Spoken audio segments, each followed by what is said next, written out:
convido a vocês nessa noite a se desprender, né, daquilo que tem te causado tristeza, daquilo que tem roubado a sua alegria.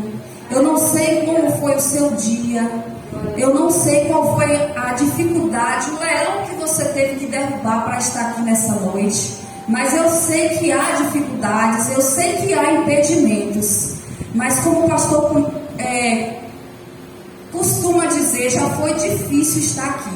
Então, já que conseguimos, já que vencemos, vamos agora nesse momento lutar para que a nossa mente esteja presente juntamente com o nosso corpo, para que nós venhamos ouvir a palavra do Senhor, porque eu creio que Ele tem coisas grandiosas para as nossas vidas. Amém? Irmão, o texto qual eu li, ele fala de uma mulher conhecida como uma mulher sunamita, uma mulher que não teve o seu nome inserido nas Escrituras. A história dessa mulher aparece aqui na Bíblia, na palavra do Senhor, por conta das suas atitudes, por conta dos seus feitos, por conta das grandiosidades que foi a vida daquela mulher, que foi, né, os seus feitos. Então, a história dela entrou nas Escrituras, embora o seu nome não tenha entrado. A Bíblia fala que essa mulher é uma mulher muito abastada, uma mulher rica, uma mulher casada, embora o seu esposo já era avançado em idade, um homem velho, a Bíblia diz, e ela vivia ali na cidade de Sunem. Por isso ela ficou conhecida como uma mulher sunamita, né? Ela morava em um local muito bem localizado, pois era próximo ao palácio do rei e também próximo ao Monte Carmelo. O Monte Carmelo é aquele monte, né, que houve uma batalha de Elias contra os sacerdotes de Baal, e ali Deus mandou fogo do céu e destruiu todo aquele holocausto. O Monte Carmelo também é conhecido como um monte de oração, um monte de resposta, o monte dos profetas, porque ali se reuniam muitos profetas, homens de Deus, que subiam até aquele monte para ouvir o que Deus tinha a dizer, para ter uma intimidade com Deus. E um profeta nessa época, irmãos, era o profeta Eliseu, substituto do profeta Elias. A Bíblia diz que Eliseu ele foi abençoado com uma porção redobrada da parte de Deus. Se Elias foi um profeta abençoado, que abençoou aquela terra naquela época, o profeta Eliseu foi duplamente honrado por Deus ali naquele lugar. E a Bíblia vai dizer também que ele representava a presença de Deus. Ele foi escolhido por Deus, né, para levar a mensagem de Deus àquele povo. Ele foi escolhido para ser boca de Deus, para ser resposta de Deus ali naquele lugar. Então a Bíblia vai dizer que o profeta Eliseu ele costumava passar por Sunem para chegar até o Monte Carmelo, né? Era um percurso bastante cansativo, e a Bíblia vai dizer que ali havia uma mulher, a mulher sunamita. Ela começa a observar a vida daquele profeta. Ela começa a analisar a vida daquele profeta. Então ela chega para seu esposo e diz: façamos um quarto para esse profeta, pois eu tenho observado, eu tive o discernimento que ele é um santo homem de Deus. E assim foi feito, né? Eles fizeram uma obra, a Bíblia diz que de pedreiro, construiu ali um quarto, colocou naquele quarto uma cama, uma mesa, uma cadeira, um candeeiro, que se fosse nos dias de hoje, uma bela suíte, né? Então aquela mulher ela agiu com generosidade, ela teve um coração grandioso e cuidou daquele profeta, daquele homem de Deus. Mas a Bíblia vai dizer também, irmãos, que aquele profeta ele ficou muito satisfeito. E eu já vi uma frase que diz assim: generosidade gera generosidade, gentileza gera gentileza. Então logo ele queria retribuir para ela. Então ele manda o seu servo Geazi que chame ela e pergunte para ela: o que eu posso fazer por você? Eu posso interceder por você ao rei? Eu posso interceder por alguma causa, algum comandante do exército? Me fala se há alguma coisa que eu posso fazer para retribuir tudo que você tem feito por nós. E aquela mulher, irmã, simplesmente diz para o profeta: não, meu senhor, vivo no meio do meu povo. Essa palavra eu entendi. Ela quis dizer: não preciso de nada, fique em paz. Tudo que eu fiz foi de coração.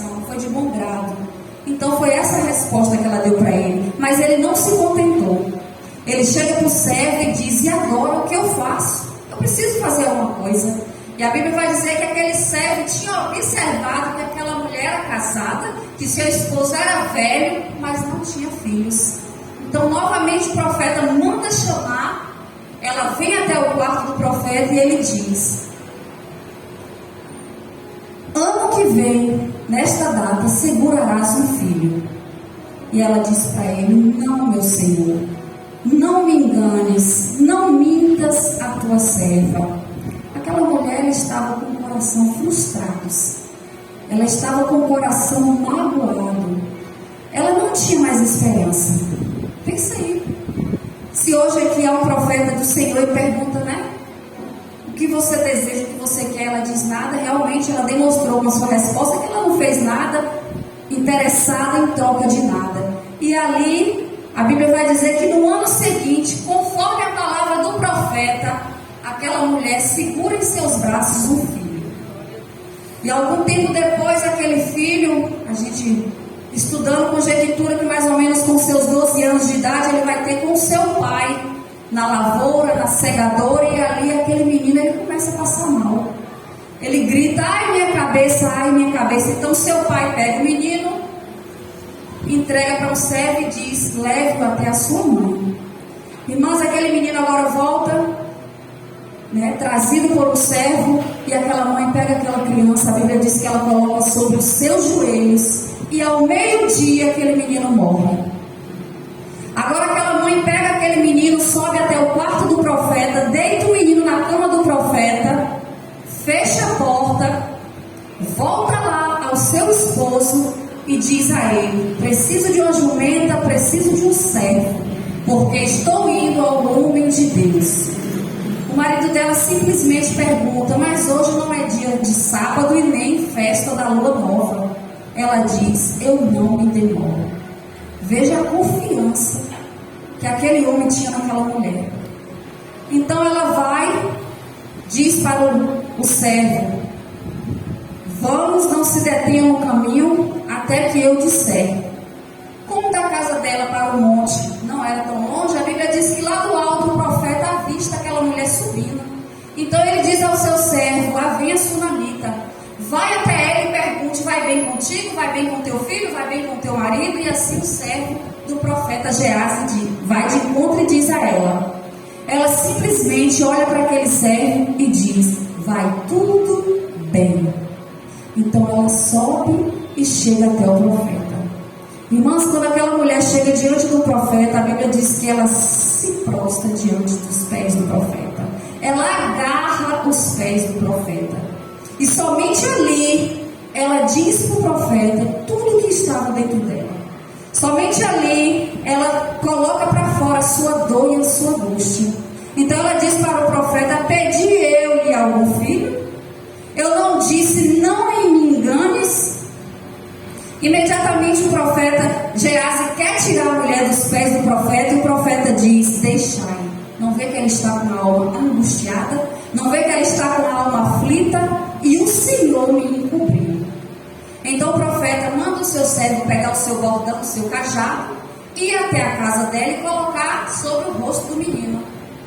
E no momento que ela vê aquele profeta tendo essa atitude, ela olha para ele e diz: assim como vive a tua alma e vive Deus, eu não deixarei.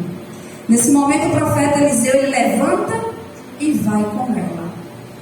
No momento que ele está descendo com ela, Geazi já está voltando. E aí ele diz ao profeta: nada aconteceu, o menino continua dormindo, continua morto.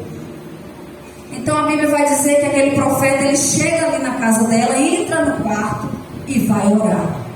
Ele se prostra diante do Senhor. E só depois ele se levanta e deita sobre o menino, boca com boca, olho com olho, corpo sobre o corpo.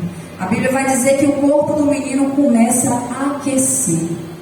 Ele se levanta e dá uma volta sobre o quarto, volta novamente, deita da mesma maneira.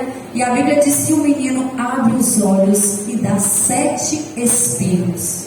Louvado seja o nome do Senhor. Então Eliseu, ele manda o servo chamar a sunamita, e quando ela chega, ele diz: aí está o teu filho, vivo. Então ela pega a criança, se prostra novamente diante dos pés do profeta, se levanta e sai. Irmãs, veja que grandiosidade, veja que milagre extraordinário, veja que história linda, impactante para as nossas vidas. Depois de conhecer tão profundamente essa história, eu vi o porquê que ela foi registrada. Porque ela tem muitos ensinamentos para as nossas vidas. Ela tem muitas lições que nós podemos aplicar sobre as nossas vidas. E eu quero começar aqui citando mais uma vez o verso 9. Quando ela diz ao seu marido: eis que tenho observado. Ela diz para o seu marido, antes dela construir um quarto e colocar aquele profeta, aquele homem de Deus dentro da sua casa: nós somos observados. A todo momento tem pessoas nos observando. E o que essas pessoas pensam e dizem sobre nós? Nós somos observadas dentro da nossa casa. Quem é casada pelo seu marido, quem tem filho pelos seus filhos, pelos seus irmãos. Nós somos observadas pelos nossos vizinhos. Nós somos observadas na escola, por colegas de trabalho. Nós somos observadas. Nós somos observadas, irmãs, pela vestimenta que nós vestimos, pelo que falamos, como agimos. Nós somos observadas. Essa mulher, ela diz que ela observou, ela procurou saber, ela analisou a vida daquele profeta. Então ela teve um discernimento que ele não era só apenas um profeta, mas um santo homem de Deus. O que as pessoas, quais são as conclusões que as pessoas têm sobre nós? Será que elas podem dizer que nós somos mulheres de Deus? Será que elas podem dizer que nós somos mulheres de oração? Será que quando a gente passa, a pessoa fala: ali vai uma santa mulher de Deus, com aquela eu posso contar, com aquela eu posso me abrir, com aquela eu posso desabafar, com aquela eu posso pedir um conselho? Será que nós exalamos a beleza do Espírito Santo por onde nós passamos? É uma pergunta retórica. Aquele profeta, por onde ele passava, ele deixava um bom testemunho. Por onde Eliseu pisava, ele deixava boas novas, boas notícias. Esse profeta foi o mesmo que curou a lepra de Naamã. Observe que na casa de Naamã tinha uma serva. E quando Naamã estava enfermo, ela disse: se o Senhor fosse na minha terra, lá vive um homem de Deus que intercederia ao Senhor e o Senhor ficaria curado. Eliseu é este homem abençoado, um homem que viveu conforme a palavra do Senhor. Eu sei que nós somos mulheres falhas e pecadoras, mas o sangue de Jesus nos purificou, o sangue de Jesus nos lavou, e nós somos o sal dessa terra. Aonde nós colocarmos a planta dos nossos pés, nós temos que fazer a diferença. Nós não podemos nos igualar com o mundo, com as pessoas mundanas. Antes de você abrir a porta da sua casa, antes de você abrir o seu coração, antes de você abrir a sua vida, observe quem você está dando acesso para entrar. Tem pessoas que entram nas nossas vidas e causam destruição, causam morte. Eu já ouvi pessoas dizer assim para mim: Cris, depois que eu abri a porta, que essa mulher entrou no meu convívio, minha vida está indo por água abaixo. É a enfermidade, é as coisas que começou a quebrar por causa do espírito de inveja. Então, antes de você abrir a porta da sua casa, antes de você abrir a sua vida, faça como essa mulher. Observe, procure saber, porque o testemunho fica. Porque um homem e uma mulher de Deus, por onde ele passa, ele deixa bons frutos. E isso é fato. Aleluia, louvado é o nome do Senhor. Glória a Deus. Aleluia, Jesus. Eliseu, como eu falei, ele representava a presença de Deus. E o que me chamou a atenção aqui na vida dessa mulher foi que ela procurou logo fazer um quarto para aquele profeta. Sabe por quê? Porque ela queria a presença de Deus constantemente na casa dela. Ela não queria que aquele profeta viesse de passagem, viesse, comesse pão e fosse embora. Ela queria a presença de Deus permanente na casa e na vida dela. Então ela constrói aquele quarto e reserva ali para ele. Nós não podemos nos acostumar, irmãs, com a presença de Deus momentânea. Às vezes nós vamos a um culto, nós sentimos a presença de Deus, nós nos alegramos, mas e no outro dia? E depois de uns 3 dias? As lutas vêm, as dificuldades vêm, aí ela nos abate e aquela presença se esvai, aquela presença vai embora. Nós devemos lutar, nós devemos buscar para nós termos essa presença permanente em nossa vida. Por isso Cristo enviou o Espírito Santo para nos visitar? Não, mas para fazer morada dentro de nós. Lá em 1 Coríntios, somente a parte A, não sabeis que sou corpo e templo do Espírito Santo? Irmã Cris, como eu faço para ter essa presença não permanente? Porque isso sempre acontece comigo. Minha irmã, você precisa ter uma vida de oração. Nós precisamos ter uma vida de constante oração. 1 Tessalonicenses 5,17. Segundo ponto, leitura da palavra diária. Hebreus 4,12. Nós devemos também ter uma vida de adoração. Adoração é só chegar, louvar, cantar? Não. Adoração com as nossas atitudes. Adoração genuína, adoração verdadeira, essa que agrada ao Senhor. Aleluia. Salmo 96:1-2. Quarto, jejum. Nós que queremos ter a presença de Deus permanente em nossa vida, nós precisamos ter uma vida de jejum. O jejum vai mortificar a nossa carne. O jejum vai nos fortalecer espiritualmente.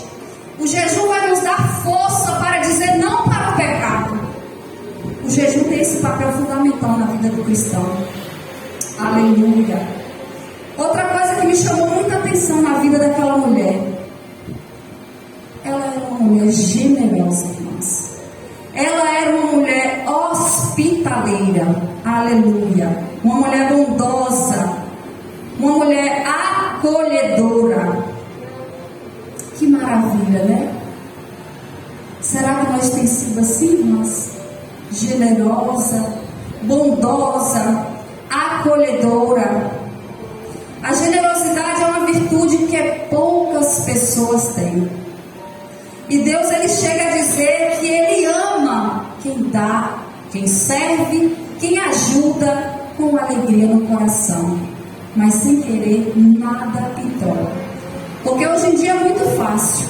Eu quero receber, eu quero ganhar, né? Hoje nós vivemos em um mundo secular que é dessa forma. Nós queremos receber, nós não queremos dar. Então, aleluia. Lá no livro de Mateus 41:42 diz assim, livro de Mateus 10, versículo 41:2: quem recebe o profeta como profeta, recebe a recompensa de profeta. Irmãs, desde a época de Jesus, nós mulheres temos um papel fundamental. Aqui no livro de Lucas vai dizer que várias mulheres, elas se levantaram como ajudadoras, como mulheres generosas, como mulheres acolhedoras, para ajudar e servir no ministério de Jesus. Elas cuidavam de Jesus, dos seus alimentos, das suas vestimentas. Elas tinham preocupações com Jesus, até mesmo após a sua morte. Elas tiveram papel e tem até hoje. Porque olha nós aqui, nós somos mulheres, né? Nós nos rendemos ao Senhor. Então é preciso que nós nos entregamos a Ele assim, ó, por inteira. E que nós venhamos servir ao Senhor com alegria. Quem sabe você pode se perguntar: meu Deus, qual é o meu chamado? Em que eu devo servir? Lá no fundo você sabe. Então sirva. Faça aquilo que Deus colocou nas suas mãos para você fazer. Aleluia, glória a Deus. Outra qualidade que aquela mulher se destacou muito foi a sua fé. A Sunamita era uma mulher de fé. Aquela mulher tinha uma fé, irmãs, extraordinária, uma fé admirável. Uma fé difícil, sabe, de se ver nos dias de hoje. A Bíblia diz lá em 2 Coríntios 5, 7: porque nós cristãos andamos por fé e não por vista. Eu já me peguei muitas vezes diante desse versículo. Não é fácil você estar diante de uma situação e você ignorar aquela situação e viver pela fé. E eu conheci nessa mulher e aprendi e quero viver conforme essa palavra. Porque essa mulher, irmãs, deixou esse grande exemplo para as nossas vidas. Aquela mulher, mediante um cenário de morte, um cenário de dor, um cenário de desespero, um cenário de perda, ela manteve a sua fé firme e ela, ao tempo todo, se manteve no controle das suas emoções. Irmãs, qual de nós temos um filho morto em nossos braços e nós não vamos gritar? Eu já tive um filho morto em meus braços.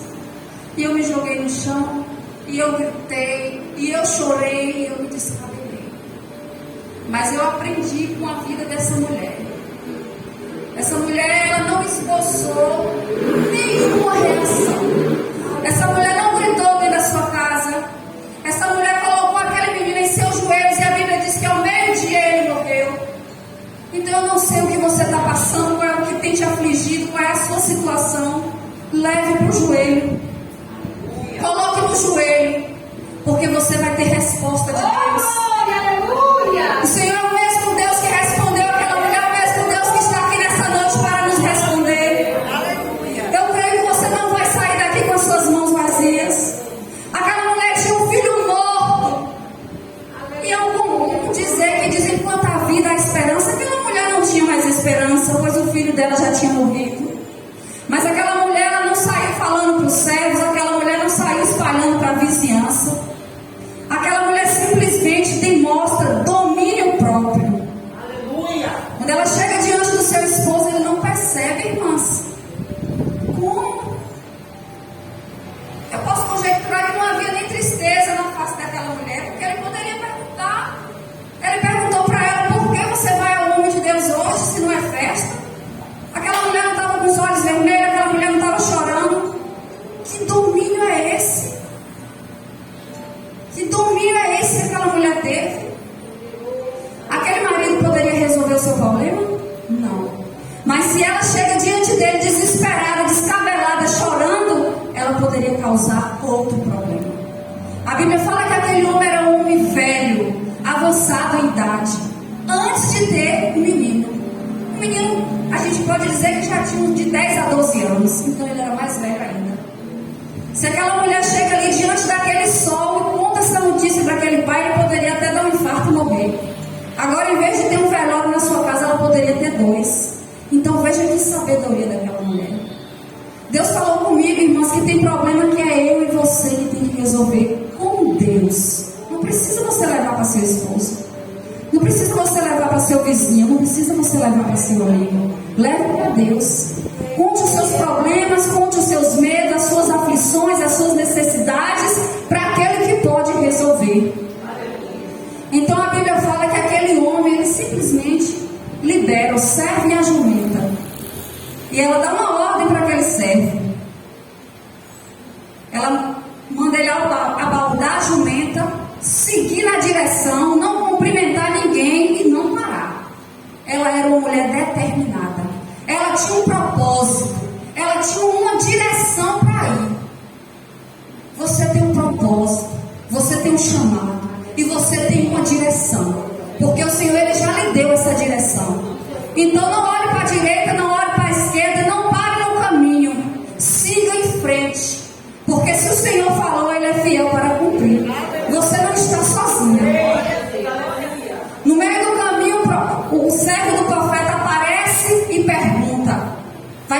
contigo, com teu filho, com seu marido. O que é que ela diz? Vai tudo bem. Ela mentiu? Ela não mentiu, irmãs. Ela não mentiu, sabe por quê? Porque quantas vezes nós estamos passando por momentos assim, difíceis, e às vezes nós recebemos uma ligação, uma mensagem: e aí, como é que tá? Tá tudo bem. Por que a gente não vai falar? Não é para todo mundo que a gente deve contar. Ela não contou para Geazi. Geazi poderia resolver o problema daquela mulher? Não. Quem sabe se ela chega ali e fala: Geazi, meu filho morreu. Ah, então que hora vai ser o velório? Ele ia bater o filho daquela mulher. Ah, você veio convidar a gente para ir para o enterro? Tá bom, eu vou avisar o profeta. Não. Se ela conta para aqueles vizinhos, se ela conta para os servos, se ela conta para a família, se ela conta para o marido, ele já ia providenciar o funeral. E esse tanto de gente que estaria sabendo ia servir para quê? Para acompanhar o cortejo. Porque ninguém poderia fazer aquilo que somente Deus pode fazer. Então, quando ela chega diante do homem de Deus, aí sim, aí ela demonstra a ele a sinceridade que estava dentro dela. Irmãos, quando nós nos achegarmos diante do Senhor, nós precisamos ser sinceras. Porque Deus, Ele conhece todas as coisas. Aquela mulher rasgou não só o seu coração, mas a sua alma, e ela falou: Senhor, pedi eu e algum filho? Eu não disse, não me enganes. Ela foi sincera, irmãos. Ela não afrontou. Ela não faltou com respeito. Ela foi sincera. E Deus, Ele ama o coração sincero. Deus sabe que nós erramos. Deus sabe que nós pecamos. Mas o que Ele quer de nós? Que nós confessemos a Ele com sinceridade. Porque Ele é um Deus maravilhoso, um Deus perdoador. Então aquela mulher, ela vai, o profeta acompanha ela até a sua casa,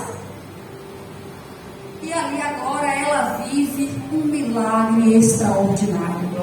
O filho daquela mulher retorna aos seus braços vivo.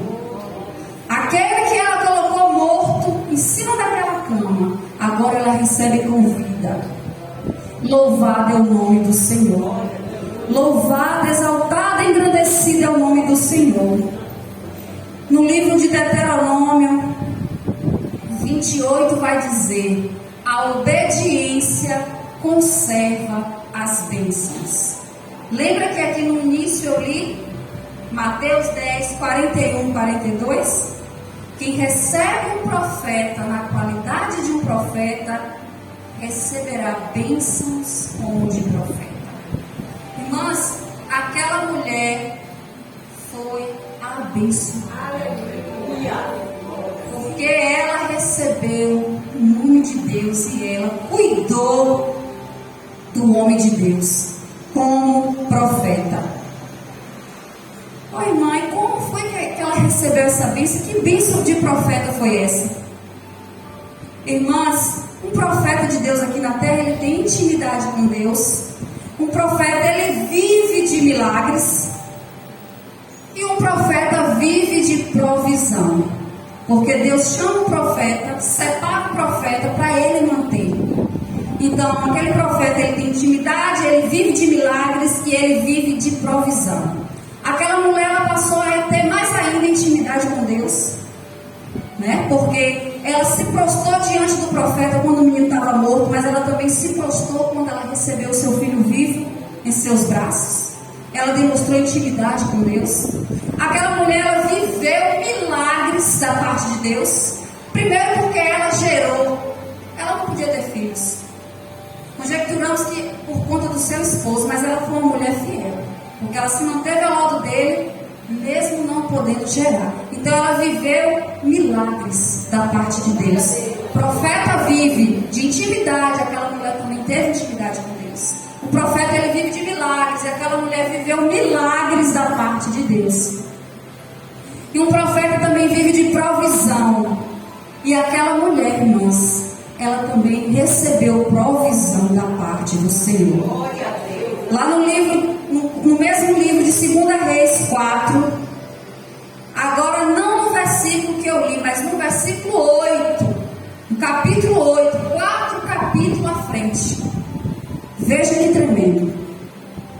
Deus, ele diz ao profeta que vai acontecer uma fome naquela região. E essa fome vai durar por 7 anos.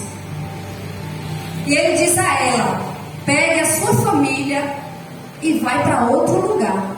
Porque o Senhor vai enviar uma fome de 7 anos aqui neste lugar.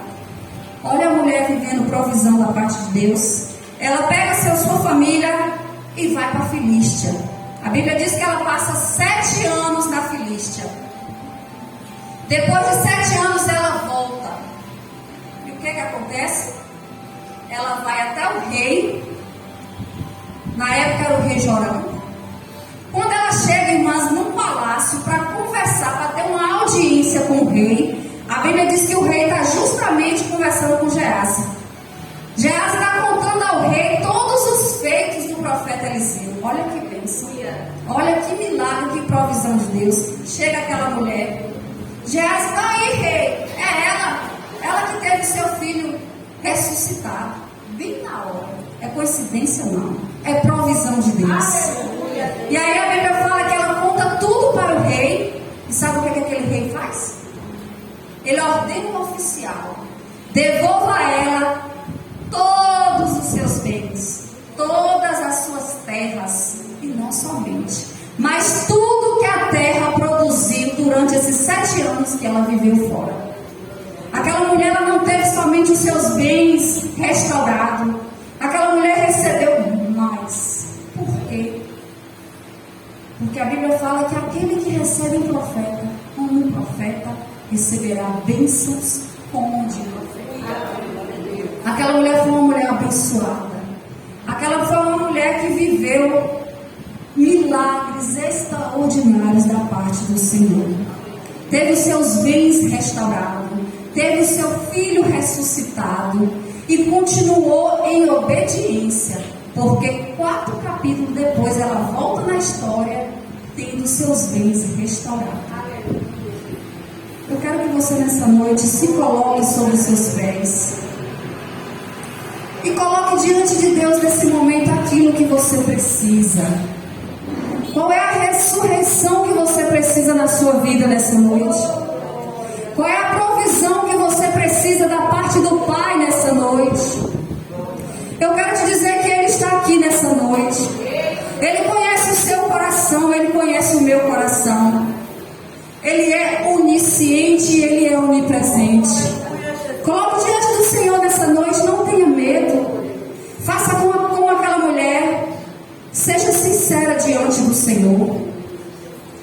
Peça a Ele aquilo que você precisa, aquilo que você necessita. É impossível para você, mas não é impossível para Deus. Deus é aquele que faz o impossível em nossas vidas. Deus, Ele fez o impossível na vida daquela mulher. O seu filho já estava morto, mas o Senhor ressuscitou. E o Senhor, Ele está aqui nessa noite para ressuscitar aquilo que para você pode estar perdido, aquilo que para você parece estar morto. Quem sabe você já orou, já pediu, já parou de orar, já desistiu. O Senhor, Ele está aqui nessa noite para restituir a você. Aleluia, Jesus, louvado é o teu nome, Pai. Santo, santo, santo é o Deus Todo-Poderoso.